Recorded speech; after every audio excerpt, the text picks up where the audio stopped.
High guys, आज हामी तपाईहरुमाझ उपस्थित भइसकेका छौं हाम्रो आफ्नै शो ब्लफ मास्टर्स लिएर।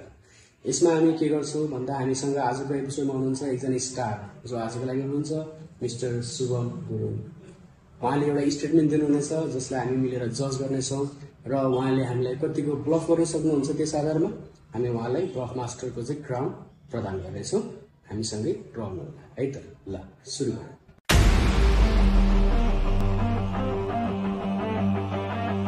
हाम्रो प्रोग्रामको आजको मेन रोल चाहिँ हाम्रो शुभमजीले चाहिँ he will give us a statement and we too have to conclude the statement. अब यो चाहिँ ट्रू हो कि फल्स हो, उहाँले झुट बोल्नुभएको कि साँचो बोल्नुभएको हामीले चाहिँ कन्क्लुड गर्ने। अनि उहाँले चाहिँ ब्लक गर्न सक्सेसफुल हुनुभयो, हामीलाई चाहिँ उल्लु पङ्गु बनाउनु भयो। उहाँले 20 मार्क्स 20 पोइन्ट्स अब्टेन गर्नुहुन्छ र यदि हामीले चाहिँ उहाँको स्टेटमेन्टलाई जज गरेर यो ट्रू हो अरू यो फल्स हो भनेर चाहिँ पत्ता लगायौँ भने हामीले चाहिँ 10 पोइन्ट्स चाहिँ सेयर गर्नेछ। यो चाहिँ आजको रुल र उहाँको मेन टार्गेट भनेको चाहिँ हामीलाई जसरी हुन्छ अब कुरै कुरामा ढाँटेर उल्झाएर भयो भने हामीलाई चाहिँ ब्लफ गर्ने अब झुकाउने ढाँट्ने मेन फोकस चाहिँ त्यही हुनेछ उहाँको ढाँट्ने कलाको हामी आज जाँच गर्नेछौँ समग्रमा हैन त। हजुर, अब हामी कार्यक्रमलाई अगाडि बढाउँदै हामी आजको स्टेटमेन्ट तर्फ लाग्दैछौँ। शुभमजी, तपाईँ आजको स्टेटमेन्ट दिनुहोस् तपाईसँग रिलेटेड, हामी त्यसलाई जज गर्नेछौँ either it's true or it's false. Are you a bluff master or not? Okay, so मेरो स्टेटमेन्ट रहेको छ I was born with 4 teeth. म चाहिँ 4वटा दाँतसँग जन्मेको थिएँ। Are you super human? Maybe just due to size. त्यहाँसम्म पुग्नु भयो, उहाँको लागि त्यति धेरै सोच्नै पर्दैन। तपाईँको बर्थ सर्टिफिकेट छ? तपाईँ कहाँको हस्पिटलमा जन्मेको? जम्मू कश्मीर, इन्डिया। त्यो सर्टिफिकेटमा लेखाएको छ तपाईँ 4 दाँतले जन्मेको भनेर? त्यो चाहिँ चेक गरेन मैले, देखेन। सर्टिफिकेट हेरेन अहिलेसम्म। यस्तो उहाँको जन्मेको भए पनि अब पछि नेपाल आइसकेपछि नेपालको पनि फेरि छ नि जन्म होला, त्यही भएर जन्मको हस्पिटलको सर्टिफिकेटमा तपाईँको 4 दाँतले जन्मेको भने त आएन, त्यहाँ छैन, इन्क्लुड छैन। अनि जन्मिँदा 4 वर्षको अलरेडी थियो भन्ने पनि मेन्सन गरिएको छैन। 4 वर्षमा हुन्छ नि त नर्मली दाँत 4वटा। उहाँ त पहिले 4वटा दाँत 1 वर्ष पुगेको छ बल्ल, 6 महिनादेखि स्टार्ट हुन्छ भनौँ न नर्मली। म पछाडि लेख्छु बुझ्ने बेला नि भएको छैन, बिस्तारै थाहा हुन्छ। हामी दुईवटा कुरा थाहा हुन्छ जस्तै भनेपछि 4 दाँत। तपाईँलाई चाहिँ पहिलोपटक कहिले थाहा भयो कि म चाहिँ जन्मिँदाखेरि 4 दाँतमा जन्मेको रहेछु भनेर? यस्तो अब प्यारेन्ट्सहरूले भनौँ न, अब मभन्दा जो ठुलो हुन्छ उहाँले चाहिँ त जन्मिँदाखेरि त तेरो 4वटा दाँत थियो भनेर भन्नुहुन्थ्यो कि। 4 दाँतले जन्मेका चाहिँ के हो, भाग्यमानी हुँदो रहेछन् कि केही त्यस्तो केही कुरा थियो? नाइ, त्यस्तो केही गरेन नि त। 4 दाँतले जन्मेका जस्तै पृथ्वीनारायण शाह त अनि जन्मिँदै साथ पहिला हिँडेर चाहिँ होइन गौतम बुद्ध टाइप। तपाईँ 4 दाँतले जन्मेर के चाहिँ नेपालमा बोलेछन्? हामी बिना दाँतले जन्मेर पनि त्यही होइन। अब तपाईँ जन्मेर पनि त्यही हो, खासै स्टेटमेन्ट बनाउनु चाहिँ प्राउड हुनुपर्ने थियो। मैले केही मानिनँ त्यसमा, त्यही पनि केही त तपाईँ होइन यो चाहिँ म 4 दाँतले जन्मेको कारणले यो भएको है, यो कारणले म केही छ तपाईँको? प्राउडली भन्न खोजेको होइन, बट त्यो एउटा स्टेटमेन्ट हो। अब त्यसलाई ट्रु हो कि फल्स हो त्यो हजुरले फाइनल गर्ने हो नि त। त्यसको फोटोग्राफहरू छ आफ्नो जन्म 4वटा दाँत भएको फोटोहरू? Maybe or may not be, म त्यो हेरेँ सानो फोटो, मेबी हुनसक्छ। भनेपछि तपाईँ 4 दाँतले जन्मेको भने तपाईँसँग नै प्रुफ छैन कि तपाईँले सुन्नु मात्र भएको छ? तपाईँलाई पनि क्लियरली फ्याक्ट थाहा छैन कि म त 4 दाँते हो भनेर तपाईँलाई थाहा छैन? तपाईँ अरूको मुखबाट सुन्नु मात्र भएको छ? होइन, अरूको मुखबाट सुनेको अब प्रुफैको रूपमा अब आफ्नो प्यारेन्ट्सकोले जे भनेदेखि मानिदियो हो। आई थिङ्क फोटो पनि छ कि अब त्यो मैले झ्याप्पै भन्न सकेन कि हेर्नै पर्छ फोटोग्राफर। यो कुरा त यसो तलतिर बासेहरूमा प्यारेन्ट्सले भनेको कुरा सबै पत्याउने हो भने त म उहिलेको प्राइम मिनिस्टर हो होइन, म सुँगुर हो अनि कोठाको चाल हेर्नु भने हामी सबै चाहिँ सुँगुर बन्नुहरू हो। हजुर, मजा होइन कलरले अब वेटली भन्यो भने त होला, तर मजा होइन।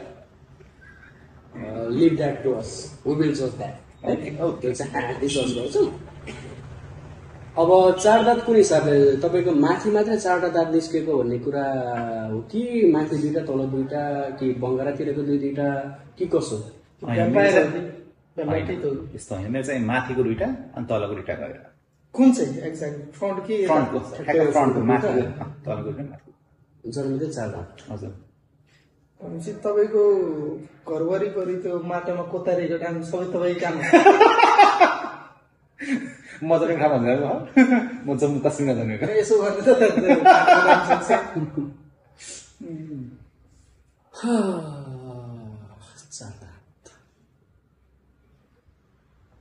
यो फ्याक्ट तपाईँले फ्यामिलीबाट थाहा पाउनुभयो? हजुर। फ्यामिलीभन्दा बाहिर स्कुल फ्रेन्ड्सहरूलाई तपाईँले कहिले यो कुरा योभन्दा पहिले सेयर गर्नुभएको भएन? अहिलेसम्म गरेको छैन, बट आफ्नो रिलेटिभ्स भनौँ आफ्नो सानोमा अब भनौँ फ्रेन्ड्सहरूलाई चाहिँ सायद मेबी थाहा होला। अब मसँग त्यो जन्मिँदाखेरि मसँग भएको चाहिँ चाइल्डहुड जुन फ्रेन्डहरू थियो त्यो चाहिँ अहिले कन्ट्याक्टमा कमै छन्, किनकि बाबाको जति पनि फ्यामिलीभन्दा बाहिरकोलाई थाहा छ त्यो तपाईँबाट थाहा छैन, तपाईँको प्यारेन्ट्सबाट थाहा छ? हजुर, प्यारेन्ट्सबाट थाहा छ। यस्तो भयो कस्तो भन्दा बाबाको चाहिँ अब ट्रान्सफर भइरहेको थियो फ्रिक्वेन्टली, त्यसले गर्दाखेरि चाहिँ अब फ्रिक्वेन्टली ट्रान्सफर गर्दाखेरि चाहिँ फ्रेन्ड लिस्टहरू चाहिँ कता कता हराउने क्या नै भयो भनौँ न, कन्ट्याक्टमा छैन। तपाईँले 4वटा दाँतमै जन्मियो भन्नुभयो, तर तपाईँलाई कुनै इन्सिडेन्ट याद छ त्यो सानोमा केही छिटो खान सुरु गरेको, टोक्न सुरु गरेको? नै छैन, त्यस्तो सबै कुरा नर्मल थियो। जस्ट 4 दाँत थियो अनि त्यो सबै कुरा नर्मल, यो दाँत भएर छिटो चपाएर खाने अथवा ढिलो चपाएर खाने त्यस्तो केही पनि। अरूको नर्मली 6 महिनामा भातकै हुन्छ। भनेपछि यो हिसाबले तपाईँको त 6 महिनामा त 6 दाँत पुग्नु पर्ने हो, तब त हड्डी चबाउनु पर्ने हो। तपाईँको 4वटा दाँतपछि 5औँ दाँत चाहिँ कहिले निस्क्यो? होइन, के कस्तो भयो भन्दाखेरि त्यो 4 दाँत पहिला जन्मिँदाखेरि नै विथ बन आएको थियो, त्यसपछि चाहिँ त्यो एकछिन 5-6 महिनापछि झऱ्यो, फेरि अर्को आएको भयो। 4वटा दाँत झरेर फेरि 2 दाँत आएर त्यसपछि फेरि त्यो पनि झरेर फेरि आएको थियो। भनेपछि त लास्ट टाइममा तपाईँको 3चोटि दाँत आयो भनौँ। हजुर। दाँत झरेपछि चाहिँ 4वटा एकैचोटि झर्ने, 4वटा एकैचोटि पलाउने भयो कि एउटा एउटा? होइन, झर्दाखेरि चाहिँ पाले पाले झर्ने है। कहिले नसुने कुरा सुन्नु त कसरी सोच गर्नु? हात्तीको त हुन्छ भन्ने सुनेको थिएँ कहीँ कतै। हात्तीको 2टा, मलाई त 4वटा। डबल एक्सएलसम्म ठिकै हो। हात्ती भन्दा एडभान्स लेभलमा उहाँ चाहिँ जोड्नु भएछ। हात्ती छ त हाम्रो नानीको दाँत भन्नै पर्थेन हामीलाई होइन, त्यसो पुग्नु पनि अवस्थै थिएन। अझ 4वटा थपिदिँदै गर्दा क्रस क्वेसन पनि के गर्ने भयो होइन? जन्मिँदैखेरिको कुरा त कसरी ट्याकल गर्नु त्यसलाई?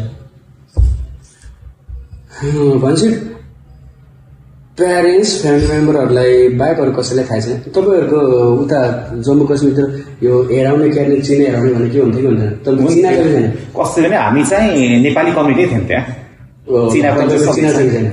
चिना तपाईँले जिन्दगीमा कहिले हेराउनु भएको छ कि छैन? 6 वर्षपछि हेराइन्छ चिना हेराउनले कहिले तपाईँको यो मान्छे चाहिँ 4 दाँतले जन्मेको छ भनेर पत्ता लगाएको छ कि छैन? चिना हेरेर त्यस्तो भनेको त मैले सुने होइन। अथवा तपाईँहरूले होइन यो मेरो त अथवा म त 4 दाँतले जन्मेको भने कसैले हेराउनेलाई त्यसरी डिस्क्लोज गर्नु भएको छ कि छैन? छैन, गरेको छैन। तर हामी सरसर्ती भन्दा तपाईँको फ्यामिली बाहेक कसैलाई यो बारेमा थाहै छैन। यो हामीलाई सेयर गर्नु, फ्यामिली बाहेक क्लोज रिलेटेडलाई सेयर गर्नु बराबर होइन। हजुर, प्रुफ पनि छैन। सबै सर्टिफिकेटसम्म लेखिदिए भयो, यो 4 दाँत होसम्म भन्दै भयो हामीलाई अलिकति। होइन, दाँत अहिले 32वटा छ कि 36वटा पुग्यो? 28वटा छ। बुद्धि 4 एक्स्ट्रा आयो, 4 आएकै छैन। बुद्धि आएको छैन हामी पत्याउँछौँ, बुद्धि बङ्गला पनि आएको छैन भन्ने कुरा हामीले अहिले थाहा पायौँ होइन। म चाहिँ डिसिजनमा पुगेँ,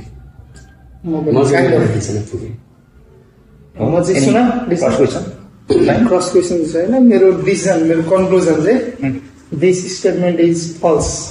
किन चाहिँ फल्स भने अहिलेसम्मको सिनारीमा मैले एउटा चाइल्ड चाहिँ नयाँ जन्मिँदाखेरि 4वटा दाँत लिएर जन्मेको चाहिँ थाहा पाएको छैन। द्याट्स वाइ तपाईँको कुरा सुन्दा पनि यो फ्यामिलीको सर्कलभन्दा बाहिर चाहिँ गएको छैन। जे छ मिथ फ्यामिलीभित्र मात्रै छ भन्ने कुरा त्यो चाहिँ फल्स लाग्यो मलाई सिस्टम होइन मैले हजुरलाई भनेको थिएँ नि हाम्रो फ्यामिलीलाई बाइक किनकि हामी जम्मूमा थियौँ नि त जम्मूमा हुँदाखेरि चाहिँ फ्यामिली बाइक अरू थाहा हुने कुरा भएन अब उहाँ जम्मूमा हुँदाखेरि उहाँको नजिकलाई थाहा थियो मैले भनेको थिएँ फेरि गाविसम्मै एउटा सर्टिफिकेट बनाए पनि पत्याइन्छ हामी होइन ओडाको कतैको कागज केही छ ओडाकोसम्म भयो भने हामी अलिकति यो गफको भरमा चाहिँ म पनि यो फ्याक्टलाई चाहिँ फल्सै भन्न चाहन्छु कि अपाङ्गको सर्टिफिकेट हुनु पर्यो त्यो भयो नि एउटा भरोसा हुन्थ्यो एक्स्ट्रा दाँत हो नि त होइन तपाईँ अहिले 32 छैन नि त छैन त्यसैले त तपाईँलाई आउने छ नि तपाईँसँग पुग्नु बुद्धिवाला चाहिँ आउँदैन त्यो हुँदैन के पनि भयो भने अब यसरी 4वटै दाँत लिएर जन्मिसकेपछि त्यो एउटा प्राउड फिलिङ हो नि त होइन अब तपाईँले जिन्दगीमा अरू केही एक्सपेक्ट गर्नु भएको छैन के गरे जस्तो जिन्दगी के म त 4 दाँतले जन्मेको मान्छे हो होइन अब यत्रो सङ्घर्ष भयो अब हामीले नै यो कुरा फर्स्ट टाइम सुनेछौँ भन्दाखेरि त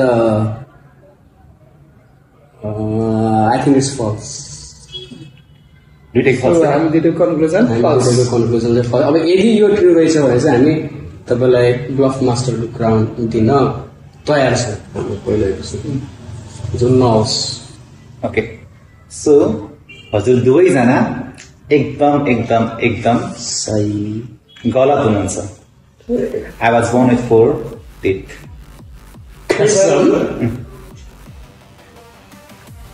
त्यही भएर त 2 प्लेट मोमो जाने हुनसक्छ क्राउन त लगाउने भनिहाल्यो नि ल उहाँको लागि क्राउन पनि रेडी छ दुईटै लगाइदियो एपिसोडको ब्लफ मास्टर